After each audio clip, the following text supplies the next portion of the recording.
Well, good morning, everybody. We're back once again. It's another episode of Pickup Lines presented by Gomez Law Firm, Integrity Roofing and Siding, and the Sabalon Group, and Yolanda Valenzuela is already clapping. That's a good sign. Yay. That's a good sign.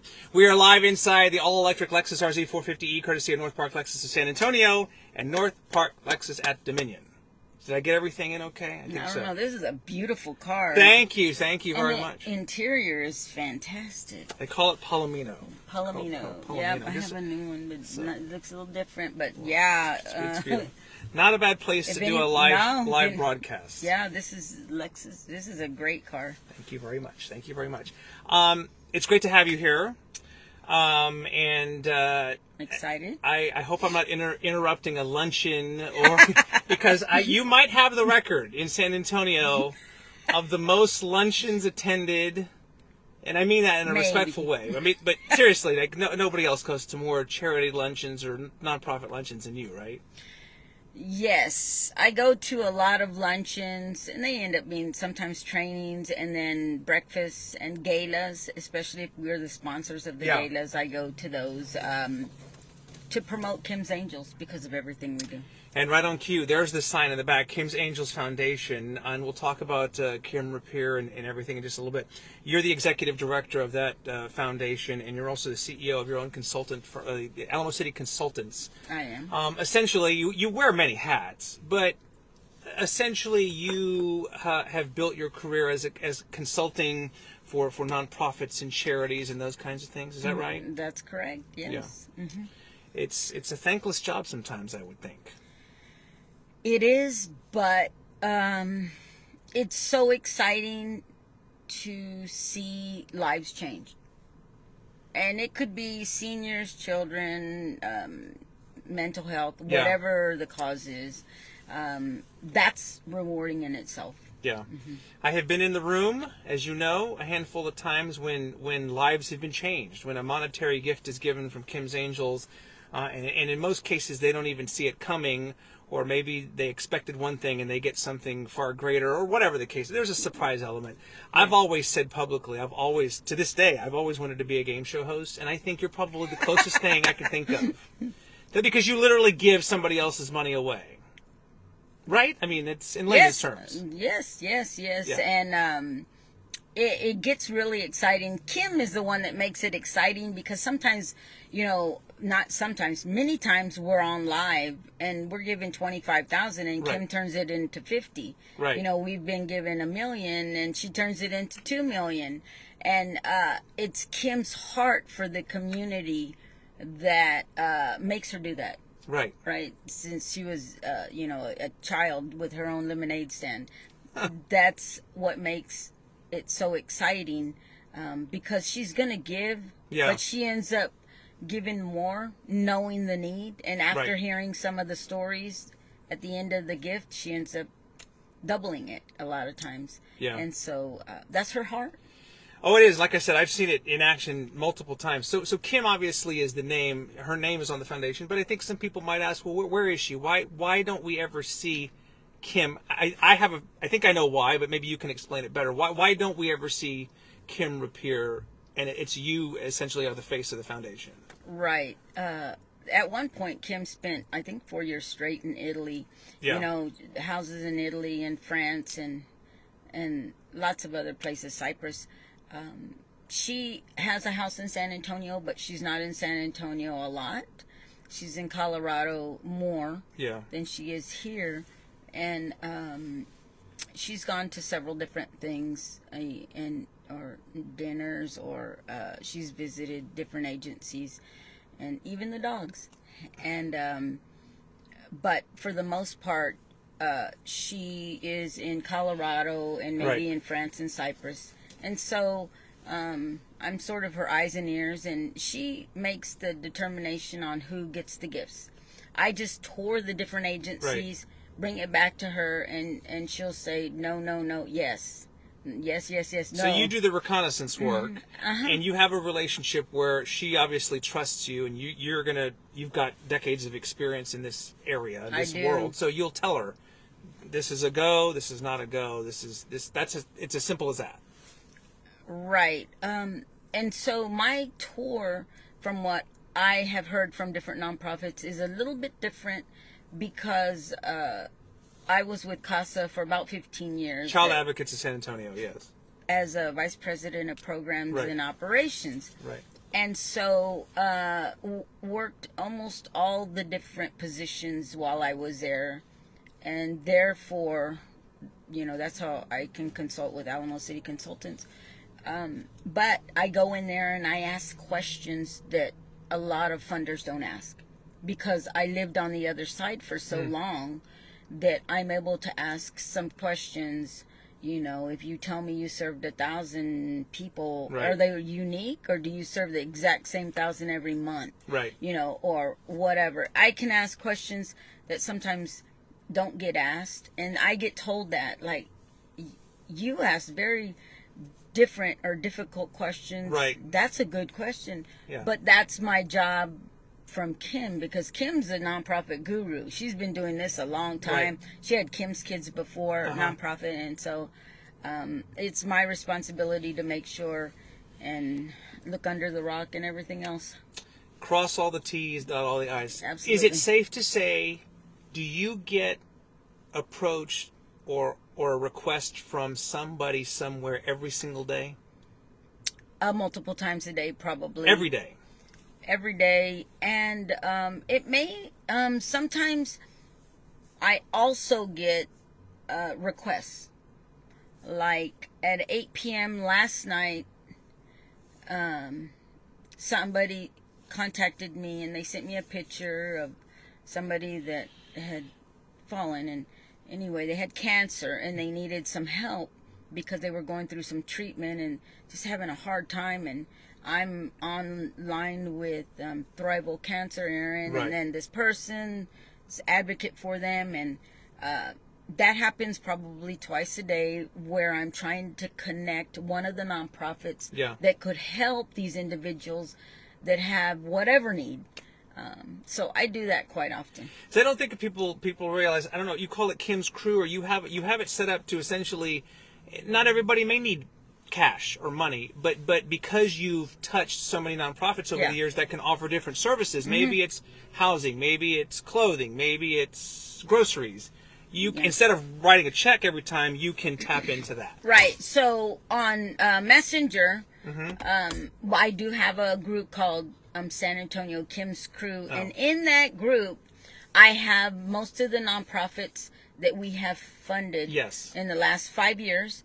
And so, as a perfect example, like the SAISD counselor contacted me and said, you know, I have a grandma that had 4 kids placed with her teenagers, and they need everything.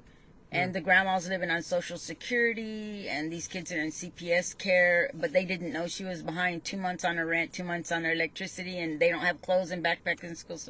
So I got on the group, and one, you know, Eagles Flight said, you know, I'll pay 2 months of this. Another nonprofit said 2 months of that. San Antonio Thread said, I'll get all the kids clothes.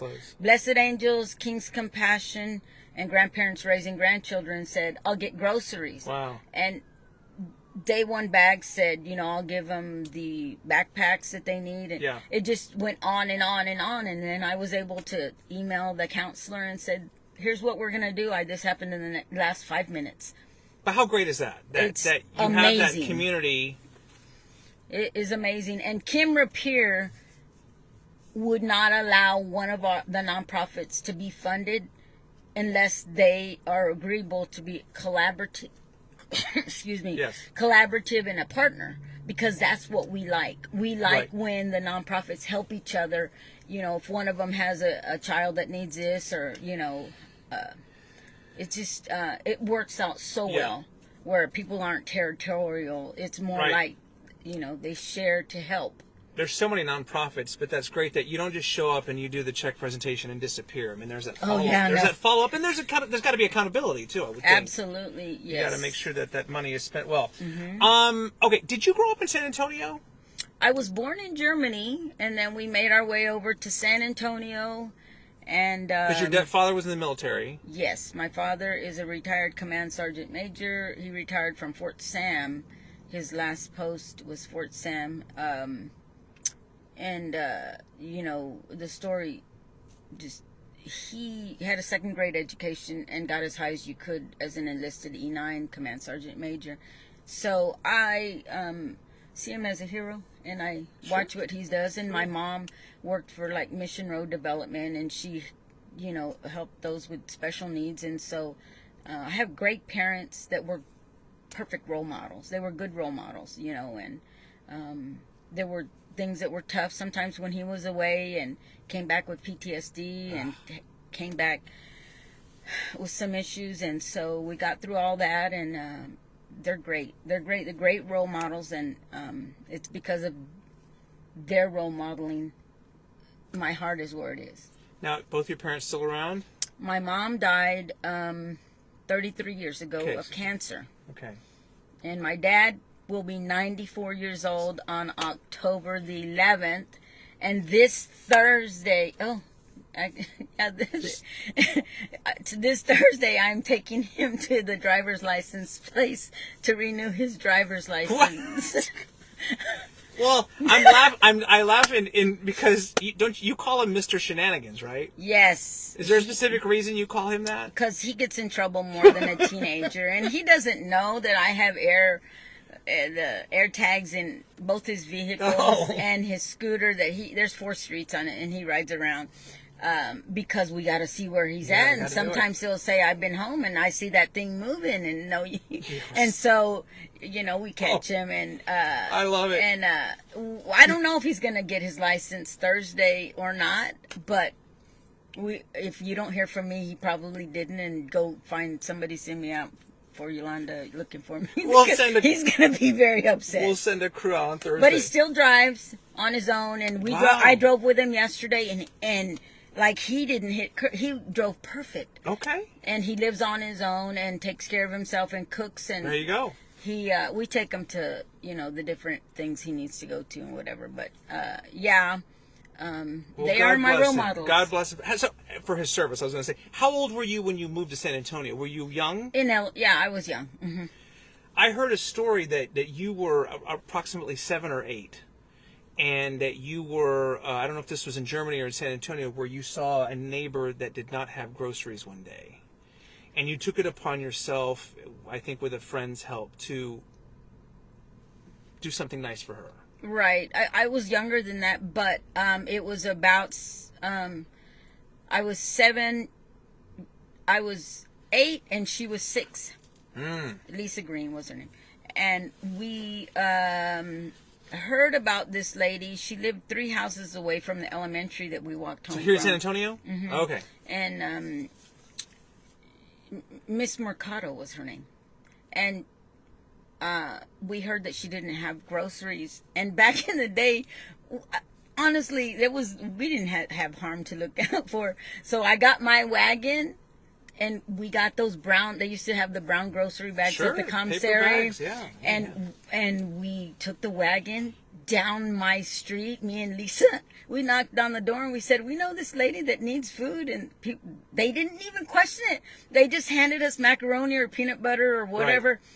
And by the time we knew it, we had like 4 bagfuls of food. And we came home, and my mom's like, "You collected all that from Miss Mercado?" So she drove us 3 streets over from where our house was at.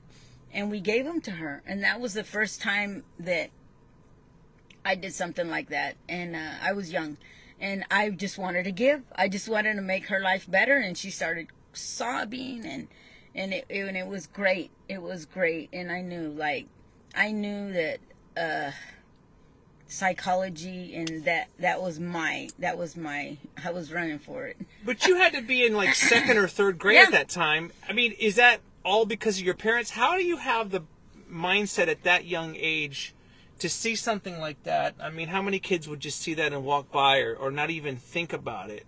But that not only did it register with you, but that you took action. I mean, where did that come from? My parents, have always been givers. Yeah. And they've always tried to take care of those that don't have, and, you know, even relatives. And I saw that, and I was young, and I was thinking, like, what can I do? I've always been competitive anyway. And from a young age. I still remember when I was 8, and Lisa took me to her church because my parents didn't go to church. And they said, you could win this Bible if you bring the most visitors for Vacation Bible School. And I wanted that Bible.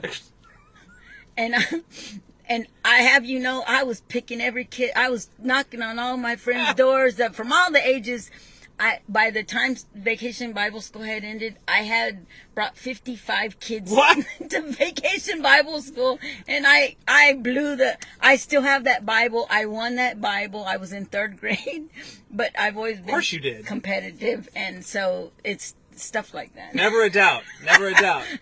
Oh my gosh! I don't know that I've told that story too much, but well, that's I'm not surprised. And I can picture it completely happening that way. Yeah.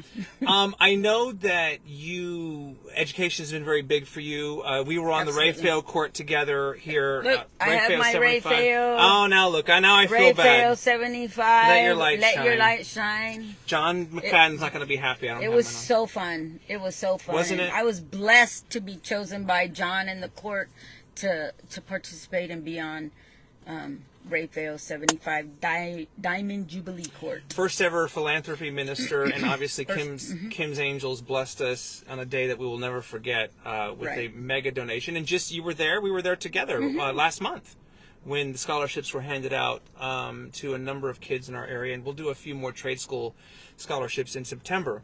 I know you were in the process of getting your doctorate. Are you any closer to finishing that, or? I had to stop because for those that are on my Facebook page, it's very transparent. I have a son with autism, an adult son with autism, and so I would do my homework. I literally would do my homework from for my doctorate from 11 p.m. to 1 a.m. like clockwork. Like if the timer went off, so he started having problems where he wasn't even going to sleep it was just had to do with dental and some other stuff also, and so I had to stop. So I am four classes short of finishing the 20 was 20 classes. And I did 16 of them. Okay, so you're almost there. It's for psychology. She'll be Dr. Yolanda Valenzuela at some point in the very near future. I have my master's in counseling, and it seems to help a lot with the nonprofits. I would think so. I can tell you. I would think so. But on a personal note, you are transparent about Gilbert, right? Your son. Absolutely. And your father has had health issues and everything. And I see how, I wonder how difficult that's been for you to navigate all of that and care for them while you're getting all of these requests and on behalf of Kym's Angels and trying to make all the appearances. Like, how do you do that? And how are you just mental health wise? How are you? Yeah. I'm blessed because he has a great school. Yeah. That he was in another school and his main teacher started her own. And so it used to be where I would worry the entire day what's going on with it. And it's so much easier now, and it feels like I don't even need to worry till I pick him up. And for my dad, me, and my sister Anita and my sister Sylvia, between the three of us, we figure it out. We get all the stuff done. Yesterday he had a little bit of scary day because he fell down in the driveway, and I was going that way on 151, and we all made it there. And he got the fireman had to pick him up. And and he got up. This is the first time that the fireman had to come and pick him up. And he brushed it off and said, "No, I'm good," and started showing all his military pictures on his 2-car garage, and they were just enthralled with all the photos. Yeah. And it was all forgotten. Yeah. So I was like, it was so, but I have a great family, and so that's great. Family and faith is very important to me, and Kym's a great boss. Yeah. And my job is not a 9-to-5 job, because I'm on early. Sometimes I'm on. A lot of times I'm on after dinner's over. I'm like, call me then, and sometimes I'm on the phone for an hour or two. On the weekends, doesn't because the stop. time zones, she might be in another part of the world, and you got to accommodate that as well. But I heard you say something not too long ago that kind of surprised me, because I know that we both know there are so many nonprofits here in town, but I don't know if you called it a nonprofit desert, but you were talking about the different sides of town, and in the South Side in particular, something that I'd never really crossed my mind. But if you were to plot all the nonprofits in San Antonio, and I want to make sure I have this right, the South Side, I guess, for lack of a better word, is lacking in that department. Right, the South Side and even the East Side. Yeah. And the need is great because the population of children and elderly is very high on the South Side. It's very populated, and they don't have a place to turn. And when COVID hit, and we shifted what we did and gave a lot of nonprofits money, by the way, when COVID hit. Yes, you did. They might have been doing education, but they were doing meals now. They set up the food distributions on certain areas, and some of those guys couldn't get there. They couldn't. The seniors, they don't have the cars, they don't have and so sometimes they need food, they need school supplies and backpacks, and so sometimes the city council and the commissioners, they set up backpack drives and stuff in that area. Right. But there's not very many designated nonprofits in the South Side. Yeah. Yeah. So hopefully that will improve here in the coming years and everything. I know you went to Uvalde multiple times, in the aftermath of the horrific shooting there at Robb Elementary, and I wonder what your takeaway was from that experience and the giving that you guys did. Obviously, you met with the families and that on behalf of Kym and the foundation, but what was that experience like for you? The first time I drove over there was the day after it occurred, and the day after that, and the day after that, and I just drove. So you went back and forth? Every single day I went there. Kym immediately, when she heard what happened, and she knew these parents to these deceased children were not going to be able to work at least the rest of the year. Yeah. She said, we need to give them something individually. We need to just hand it to them. They gonna cross the street and go to the bank and get that stress out of their mind, and they can, think about their child and their family. And so Kym and Glenn said, we're flying over there and we're giving those families the money. And she personally handed them $40,000 each to help out, the 21 kids, and then the husband, and then there was 3 that were pretty injured that I met, and we gave them $40,000 each. And then we gave a lot of nonprofits $100,000 each as well that are working in Uvalde. Yeah. Family Service, Ecumenical, Family, Children's Bereavement, Youth for Christ, just Jewish Family Service. Yeah. We gave them all money to help the Uvalde community heal. Lots of counseling that we donated money for. Nobody can ever feel what they're feeling, but we can certainly try to help in whatever regard, Yeah.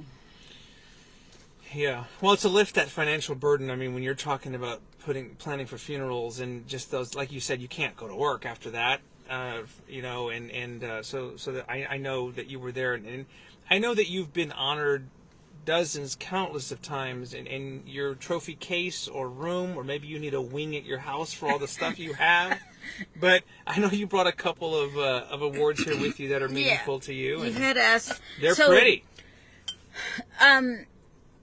Nonprofit is my life, and everybody knows that. They're like, that's going to be on your tombstone. I said, I don't know what's going to be on my tombstone. Hopefully that's not anytime soon. Not anytime soon. But there were a few awards that really stand out for me as a whole, and this was I swear I cleaned it before I came. I cleaned it with Windex. Look at it.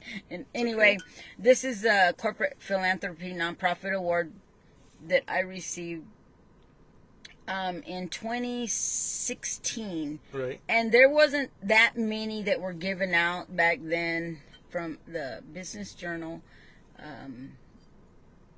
and I was really thrilled to get this because some of the people that were in the same category as I was like, there's no way I'm winning. Right. Because they were amazing, amazing people. And they still are doing nonprofit, the majority of them. I have the list. And so this said a lot to me for what I do in the community. And I was still at CASA at this time. This was in 2016, and I left in 2017. And so I had that one. Okay. But the other one that I'm really excited about, as you all know, I was with CASA a long time. Yes. And of the 1,000 CASAs, ours at the time was number 6 Here in out San of Antonio. 1,000. Yeah. And there was 69 back then. There's 73. 69 CASAs in Texas, and they get together and they have a conference. And I was voted Director of the Year in 2013 by CASA from all the CASAs. All the back then it was 69. And this was so heartwarming to receive. I remember going to this conference year after year thinking they must be amazing people. And I was like, oh my gosh, she got the award. And then I got the award. And I was like, I'll treasure this forever because, you know, we are saving the lives of children and connecting them to forever homes if their parents can't get them back. Our first goal is to get them back to their parents. Believe me, that's where we want them. But the work is so rewarding, but you're making true lifelong differences when you put those children in a home that they're going to thrive in.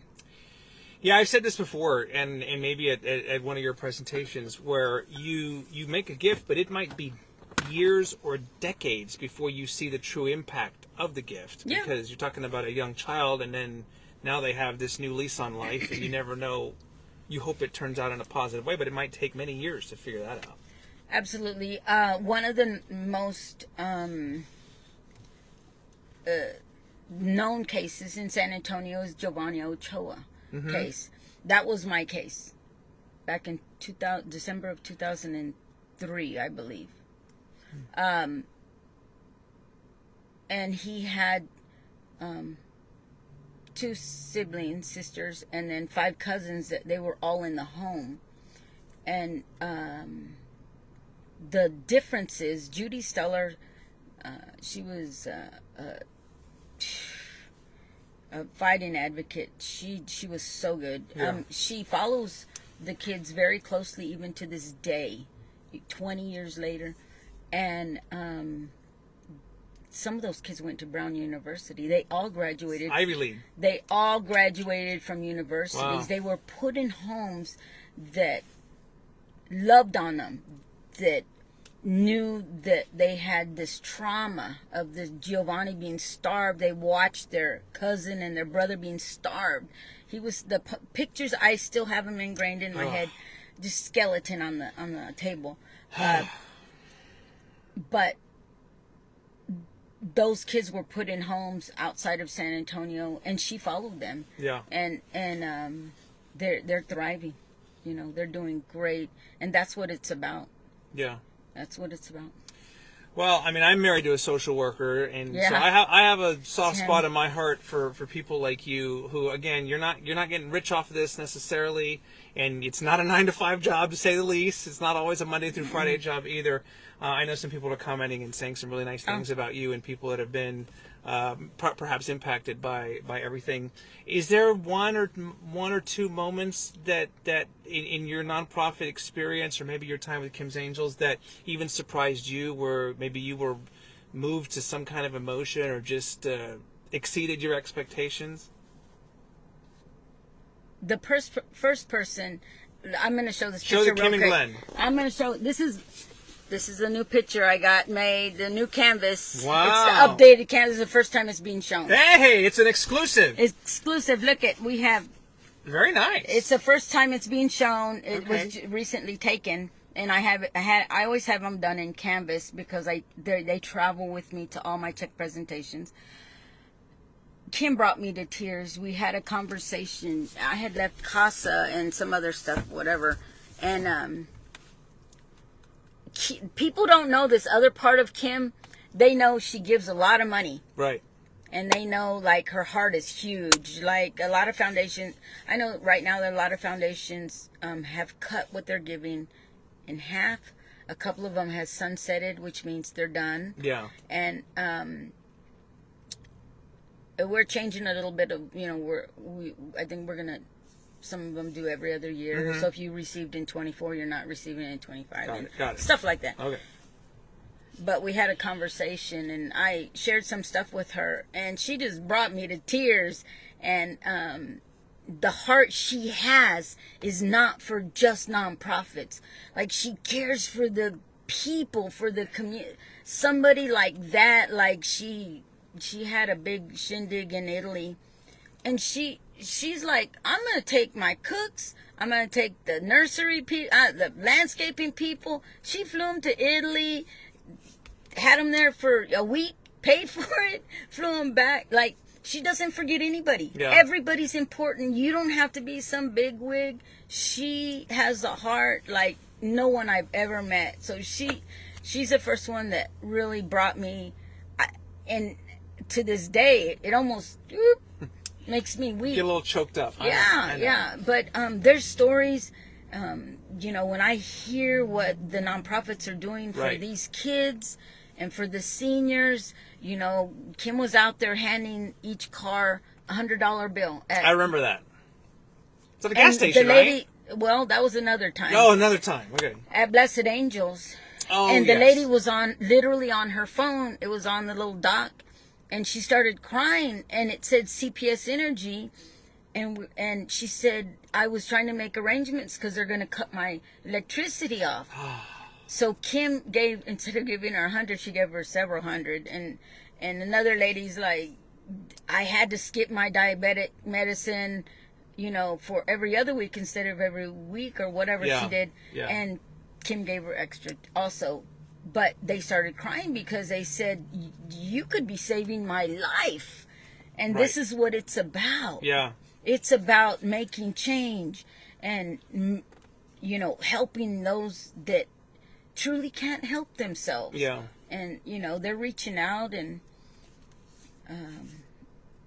every day is a different day. Well, I think the number is up to, you've been together, 5 years now? The number is up over $100 million, right? In terms of giving? We surpassed $100 million just in the 5 years I've been with her for Kym's Angels. And Kym is from San Antonio, from Churchill High School. She went to Churchill. Whoop, whoop. She's a volleyball player, right? She's a really good athlete from what She got dozens of scholarship offers. Right. And you can read it. Anybody can Google it. You can read it yourself. But she gives here in San Antonio, and recently millions and millions in Colorado as well.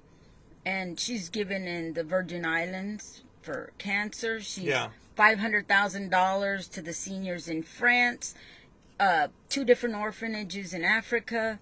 And so her footprint is around the world. It's not just in San Antonio. So just so the viewers will know exactly the type of person that she is and what she does. And it's truly from her heart. Yeah. Well, I know, and we respect that she keeps a more private profile, but you and I, and for you for sure, can be like the mouthpiece, and I try my best to help, spread the love whenever I can. But well, I've with this show in particular, I've worked with a lot of nonprofits and learned, and the glamorous sides, and as you know, the less glamorous sides of the nonprofit world, which we probably will save for another time. But I'm just thrilled to have this conversation, and we get to have that Fiesta journey together here. With Rafael, which was a lot of fun. And in the middle of all that, you were still doing your check presentations and luncheons and taking care of your kids and family and everything, and Mr. Shenanigans. Please wish your dad an early happy birthday for me. And thank you so much for being here today. Yeah. Appreciate it. It was great because our court went to 115 schools and broke all kinds of records, and so... We did all right. We did all right, yeah. I went to probably... maybe 110 of them. I had Yeah. a flat tire one day, so that just happens. But those are really powerful. It was the school visits and the touching of the kids, and I know recently you showed that they're still wearing this. My daughter went to high school when she started this week, and one of her classmates had on the Raphael bracelet, and I got a really nice feeling about that. Yeah, yeah. So let your light shine. And the message that we left behind. Hopefully they remember the aspects of a diamond. You're strong, you have value, and you can shine like a diamond. So yes, it's great. It's I think it's a good sign. It's a good sign. Thanks again for being here and for everything that you do, and Thank all you. the best to if Kym and Glenn, wherever they are in the world, give them our best. I will. Very good. They were in Greece. I don't know Okay. if they've returned or not, but they spent the last week or so or more in Greece. Yeah. It was Glenn's birthday. Very and good. so they partied, and Glenn, nobody puts on parties like Kym. Like she does it all. I've heard. Yeah. So she's incredible. That's awesome. Well, it's the least they can do. They deserve it to celebrate. Absolutely. They've done some good things. All right, thank you, Yolanda. All Yolanda right. Valenzuela, Kym's Thank Angels. you for having me. And Appreciate it. there you have another Finally. episode of Pickup Lines. I know, we've been trying. We've been trying. Our schedules just haven't matched. We got it. Pickup Lines visited by Gomez Law Firm, Integrity Roofing and Siding, and the Sabaton Group. We'll do it again very soon. You never know who'll be sitting here in the passenger seat. Yes. Have a great day. Bye for now.